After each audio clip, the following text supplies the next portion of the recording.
Hello friends, இனி நம்ம பம்பரம் எத்தனை ஸ்டேஜ் வரைக்கும் இருக்குன்னு பார்க்கலாம். 6 ஸ்டேஜ் வரைக்கும் இருக்குது. ஃபஸ்ட்டு ஸ்டேஜ் கயிறு சுற்றுறது பார்க்க போகிறோம். பார்த்துக்கோங்க, கயிறு சுற்றுறேன்.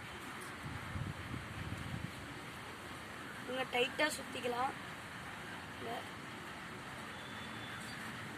ஃப்ரெண்ட்ஸ், இப்போ கயிறு சுற்றியாச்சு. இப்போ சாதா தான் விட போகிறேன். செகண்ட் ஸ்டேஜ் இது பாருங்க, எவ்வளோ வேகமாக சுற்றுதுன்னு. சாதா தான் கொஞ்ச நேரத்தில் முடிஞ்சிடும். இப்போ தேர்ட் ஸ்டேஜ் என்னன்னா குன்னம் போட போகிறேன். பாருங்க, அதே மாதிரி கயிறு நல்லா சுற்றிக்கலாம். பாருங்க, வச்சுட்டேன். பாருங்க, குன்னம் போட்டேன். எவ்வளோ ஸ்பீடாக சுற்றுது பாருங்க. பாருங்க, அப்படியே கையில் கூட எடுக்கலாம். இப்போ கையிலையும் எடுத்து காமிச்சிட்டு இப்போ கை மாற்றுறது 5th ஸ்டேஜ்க்கே போயிடலாம். அப்படி